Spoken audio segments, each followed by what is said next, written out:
Voilà. Madame la ministre. Voilà.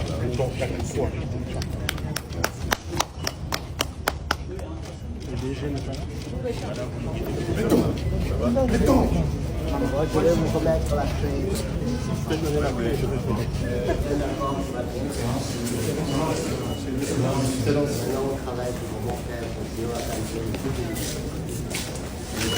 Le contenu, bien sûr, le programme et tout ça. Très bien, très bien. J'ai entendu. Oui, oui. On est ici au centre d'accueil, c'est la troisième entité de l'ensemble, qui est plutôt un lieu de développement des projets. Donc c'est ça, ça. Oui, on est ici, nous sommes ici. Ah, nous sommes Au centre d'accueil. Oui, au centre d'accueil. Et vous voyez, c'est relié par une passerelle avec un signal Internet ici, qui est la connexion de la modernité. Oui, c'est Là, ici au milieu, ici, là, ici. Ah oui, oui. Oui, là où il y a mis centre accueil. Oui, oui, oui, oui. Le centre d'accueil, c'est là. Le signal Internet.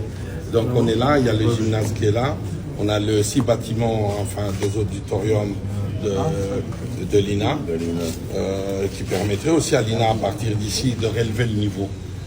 Parce que c'est l'outillage est nouveau. L'outillage de tableaux coulissants, du numérique. Et ici, on a la possibilité dans les salles de travail de faire intervenir l'intelligence artificielle. Parce que la plupart des salles sont connectées par vidéo. Et ça, c'est très important comme élément pour la formation. Et voilà, après, nous allons repartir dans le tambour. C'est la forme du tambour qui est relié par deux ailes de modernité. Et c'est de ça qui est dans lequel il y a la grande salle, le grand théâtre de 2000 places et le petit théâtre de 800 places. Donc, on procède ici au développement des projets, on teste dans l'enseignement et on diffuse. Donc on a ici toute la plateforme de production et de l'économie de la culture. Maintenant, il faudrait considérer ça que c'est une entreprise qui a besoin de dotation initiale et d'accompagnement. C'est presque une start-up. D'accord, mais il faudra nous... Sur les partenariats publics-privés, comme vous nous l'aviez indiqué. Voilà. C'est un lieu de souveraineté culturelle qu'on n'en avait pas avant. C'est la première fois que nous avons un lieu qui peut répondre à d'autres lieux étrangers qui sont dans notre pays. Donc nous pouvons fièrement dire que nous avons, pour la première fois dans notre histoire, un lieu de souveraineté culturelle. Et quelle est la place qu'on laissera aux autres Africains? Parce que c'est quand même un musée, un centre culturel pour l'Afrique centrale. Il y a la possibilité de Il ne faire... faut pas tout prendre. En fait, tout se passe dans la programmation. C'est Okay. vrai que Oui, mais ça comment doit est-ce qu'on être fait pour... par exemple, par des... On programme tout ensemble, c'est quoi le calendrier en fait, comment ça se passe? Ou c'est à leur demande qu'on laissera de la place? Non, ça doit partir de nous. En fait, ce que nous devons faire, c'est avoir une programmation qui peut être une programmation nationale, mais aussi ouverte, une programmation régionale. Et pour ça, ça peut passer par des créations ensemble, ça peut passer par des formations. N'oublions pas qu'on fait partie de certaines organisations sous-régionales et par lesquelles nous pouvons aussi, par rapport aux activités qu'ils peuvent avoir, nous pouvons faire en sorte qu'ils viennent les faire ici. Ça permet comme ça que nous gardions quelque part ce que nous voulons avoir, c'est-à-dire ce rayonnement de la RDC dans la sous-région. Mais il y a aussi l'enseignement, les échanges des enseignants qui peuvent venir et puis nos enseignants qui vont ailleurs. Mais déjà avec les DG de l'INA, il y a deux enseignants sont déjà venus, un Argentin, un Espagnol. Il y a des Brésiliens qui sollicitent. Sur des éditeurs, des Égyptiens. Oui.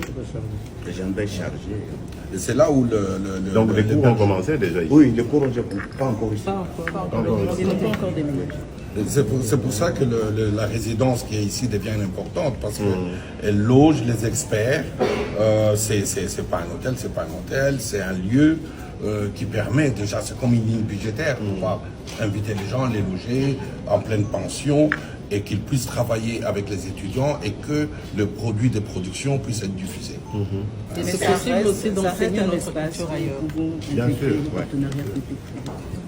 Parce que, juste en attendant, si nous devons compter que sur la dotation de l'État, on s'en sort. Non, pas du tout. Or, il y a possibilité, par exemple, quand il y a des activités culturelles, de pouvoir faire louer des chambres, par exemple, un orchestre qui va se produire ici peut loger là et il paye.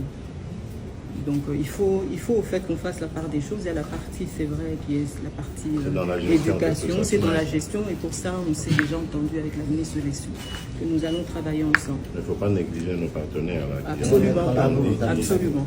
Qui vont nous accompagner et dans la gestion et dans le contenu. J'ai bien aimé le contenu.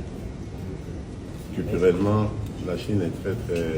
Mais déjà même en Chine, j'ai eu des échanges avec les Chinois. Oui. Non, c'est très bien de bénéficier par l'expérience. L'accord a été déjà prêt au niveau de notre ministère des Affaires étrangères pour l'assistance technique racontée par le gouvernement chinois à l'égard de ce centre.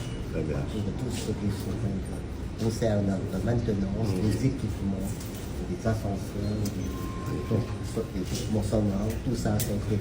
Très bien. Donc, je suis signature. Ouais.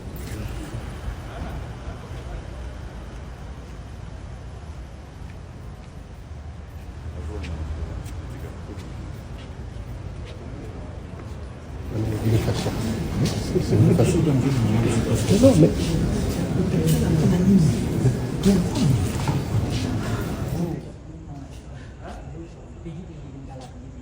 Ah, petit lingala, ça c'est bien. Lingala.